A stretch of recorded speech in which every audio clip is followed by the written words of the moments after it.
Massimo Rivola merayakan kesuksesan besar Marco Bezzecchi dan kembalinya Jorge Martin yang positif di MotoGP Republik Ceko Minggu pada kemarin.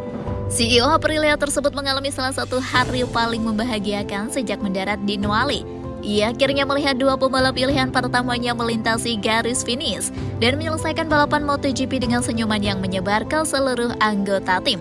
Daya saing motor yang tinggi di tangan Marco Bezzecchi juga diikuti dengan kemunculan kembali Jorge Martin yang setelah berjuang dengan kontrak yang kontroversial, akhirnya mengalihkan upayanya untuk fokus pada pabrik Italia yang kini menantikan paruh kedua musim untuk berjuang meraih kemenangan. Namun sama seperti halnya dengan podium, Rivola merasa senang dan puas melihat bahwa sikapnya yang tak tergoyahkan untuk mengalah kepada Martin dan keinginannya untuk hengkang di akhir musim kini menjadi sumber energi positif bagi timnya. Rivola menunjukkan kepuasannya setelah juara MotoGP itu mengatakan setelah balapan bahwa dia mengatasi ketegangan di jam-jam pertama dengan tim. Pada minggu dia sudah menganggapnya sebagai keluarganya. Akhir pekan yang luar biasa untuk Aprilia, untuk Bezzecchi dan Martin, tapi juga untuk Raul Fernandez. Sangat menyenangkan melihat tim Trackhouse begitu kompetitif. Ini bukan akhir pekan yang sempurna, tapi ini adalah akhir pekan yang luar biasa, ungkap Massimo Rivola. Rivola percaya bahwa saat ini hal terbaik bagi Aprilia adalah melupakan semuanya dan mulai membangun sejak akhir pekan kemarin. Beberapa wartawan mempermasalahkan kata-kata Martin pada Kamis, mengatakan bahwa dia tidak merasa harus meminta maaf, tetapi dia mengerti bahwa semua orang di tim bebas untuk berbicara dengan jelas kepadanya. Namun yang paling penting, tanpa diragukan lagi, akhir pekan berakhir tanpa hambatan, dan dengan sang rider memahami bahwa ia kini telah pulih. Jika kebahagiaan melihat Martin adalah konsekuensi dari tugasnya sebagai CEO, Rivola merayakan kesuksesan Bezzecchi dengan kebahagiaan seorang ayah yang melihat putranya menang. Hasilnya kini membuat Marco menjadi pemimpin tim dan Martin harus mendapatkan kembali posisinya. Dengan situasi saat ini, Rivola memahami bahwa dalam jangka pendek, Aprilia akan memiliki dua pedang pertama yang ingin memimpin proyek ini.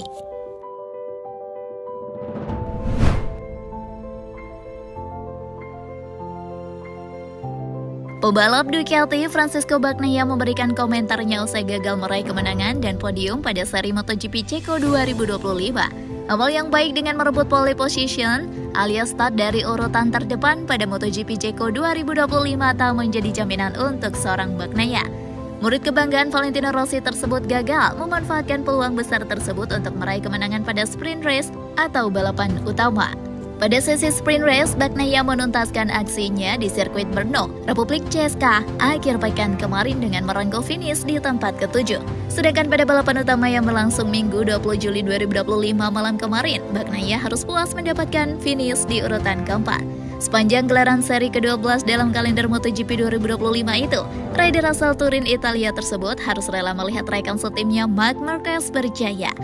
Si alien menunjukkan kapasitasnya sebagai pembalap terhebat pada saat ini dengan memenangi sesi sprint race dan balapan utama bersama Desmosed DC GP25. Bagnaia sendiri merasa kegagalannya bertahan di zona kemenangan dan podium ini terjadi karena dia tidak nyaman dengan motornya. Dia tidak bisa tampil secara alamiah dengan gaya balapnya yang paling mumpuni di atas motor Desmosed DC GP25 sepanjang 21 lap itu. Dengan karakteristik yang sekarang ada ini, Bagnaia merasa kekuatannya dalam melakukan hard braking telah hilang dan tidak bisa dikembalikan. Kemampuan dalam melancarkan hard braking alias pengereman keras inilah menjadi keunggulan Bagnaia selama ini dalam beradu cepat di lintasan. Dalam kesempatan yang sama, finish di tempat keempat pada MotoGP Ceko 2025 kemarin bagi Bagnaia merupakan keberuntungan dengan berbagai situasinya. Pembalap berusia 28 tahun itu juga menegaskan dirinya sudah tampil optimal dengan mengerahkan 100% kemampuannya. Akan tetapi, hasil memuaskan urung didapat karena tipikal karakteristik motor pada musim ini benar-benar sepenuhnya sudah berbeda untuk Bagnaia. Saya dipaksa untuk memaksakan diri. Itu membuat saya kalah, semua orang menyalip saya seperti yang selalu terjadi. Dan kelebihan saya yang selalu menjadi kekuatan saya adalah pengereman. Tahun ini tidak lagi, semua orang menyalip saya di sana dan sulit seperti itu, ungkap Bagnaia.